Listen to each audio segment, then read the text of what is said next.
on est lundi la famille, du coup obligé de mater un lundi des followers pour bien commencer la semaine. En plus, aujourd'hui, Anna m'a DM pour que j'explique un peu ce qui se passe en Ukraine. Parce que je pense qu'on était tous en mode what the fuck quand on a vu certains se préparer à la guerre à base de séances de tir, d'inspection de bunkers, etc. So let's go, je t'explique le dos.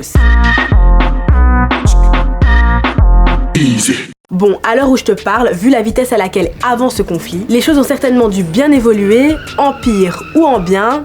En tout cas, je l'espère. Mais bon, faut dire que jeudi passé, la situation avait quand même bien commencé à se gâter. En début de journée, un jardin d'enfants situé à Stanitsa Luganska avait été bombardé. Il n'y a pas eu de victimes, heureusement, mais les autorités ukrainiennes accusent les Russes qui, eux, leur renvoient la balle. Et pendant ce temps-là, les Ukrainiens, eux, sont tous en PLS. Mais ça remonte à bien loin, ces tensions entre les deux pays. En 2004 déjà, ça commençait à chauffer parce qu'il y avait une élection frauduleuse de Viktor Yanukovych, qui lui était clairement pro-russe. Du coup, les Ukrainiens l'avaient eu mauvaise et avaient manifesté, ce qui avait mené à l'annulation du scrutin et par conséquent un rapprochement entre l'Ukraine, l'OTAN et l'UE. Chose qui n'a évidemment pas plu à Monsieur Poutine. Mais en 2010, le Yanukovych là refait son apparition et devient finalement président. Alors s'il fait genre qu'il va assurer la continuité des négociations pour un accord de coopération avec l'Union européenne, une fois que le Kremlin l'a mis sous presse, il a vite commencé à parler chinois et a finalement annoncé la fin des échanges. Mais ça, le peuple, il a pas kiffé. Donc, une vague de protestations pro-européennes a débuté en 2014. Et le président ukrainien, lui, a fui en Russie. La Russie qui, bien évidemment, n'allait pas laisser le peuple se révolter de cette manière sans ne rien faire.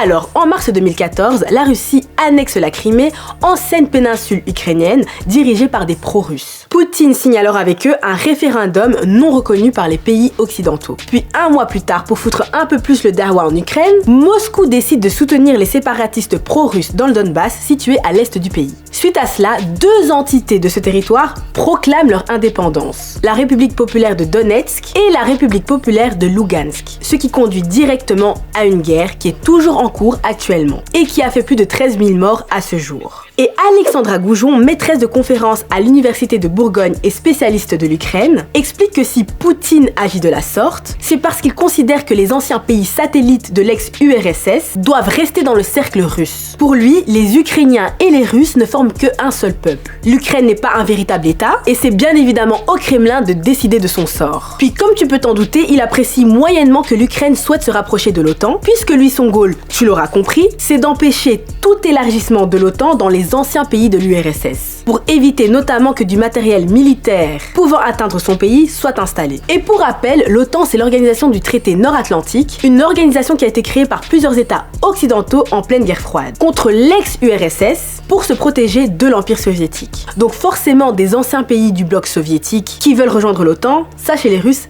ça passe plutôt mal. Olivier Schmitt, directeur d'études et de recherche à l'Institut des hautes études de défense nationale, explique que Vlad veut construire un cordon de sécurité autour de la Russie formé de pays non hostiles. Mais pour lui, à partir du moment où t'es un ex-pays de l'URSS qui peut choisir ses alliances et qui possède une démocratie fonctionnelle, tu es hostile. Du coup, sachant tout ça, tu te doutes bien que quand l'actuel président ukrainien Volodymyr Zelensky a été élu en 2019 et qu'il a annoncé que sa mission première était de rétablir la paix dans le Donbass et d'intégrer l'OTAN, ça a fait siffler les oreilles de Vlad. Et là, depuis l'automne 2021, la guerre entre les séparatistes pro-russes et l'armée ukrainienne est montée d'un cran dans le Donbass. Fin octobre, des vidéos sur les réseaux sociaux ont même commencé à circuler et tu y voyais des mouvements de troupes russes ainsi que des armes lourdes russes en direction de la frontière ukrainienne. Les Américains et les Européens nous apprennent alors que Moscou y a déployé plus de 100 000 soldats en vue d'une potentielle invasion. Ce que le Kremlin nie totalement, disant que ces déploiements n'est pas du tout une menace pour l'Ukraine et qu'elle a le droit de faire ce qu'elle veut avec sa propre armée sur son propre territoire. Sauf que mec, c'est quand même la plus grande concentration de forces russes en Europe depuis la guerre froide. Ce que veut la Russie, c'est la fin de la politique d'élargissement de l'OTAN, l'engagement de ne pas déployer d'armes offensives à proximité du territoire russe et le retrait d'infrastructures de l'Alliance d'Europe de l'Est. Exigences qui ont été rejetées par les Occidentaux. Et depuis,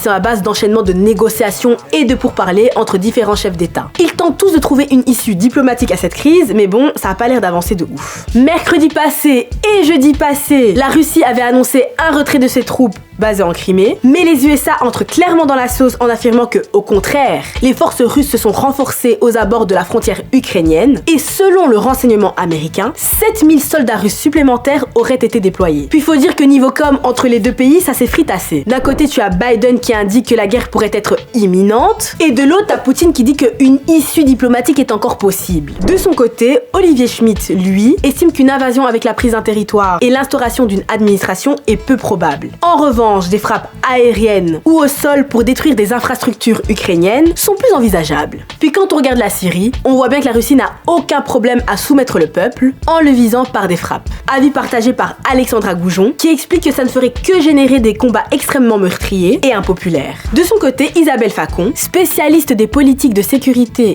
et de défense russe à la Fondation pour la recherche stratégique, se veut plus prudente, estimant que la Russie pourrait prendre le prétexte d'une non-réponse ou d'une réponse insatisfaisante de la part des Occidentaux pour tenter quelque chose militairement. En attendant, la population ukrainienne reste alerte, pendant que certains quittent leur pays ou que d'autres rejoignent le leur. En tout cas, j'espère que j'aurais pu t'en apprendre un peu plus sur cette crise un peu complexe qui tient quand même tout le monde en haleine actuellement. Et moi, en attendant, je te dis à très vite, et tu connais la chanson, tu prends soin de toi, la famille.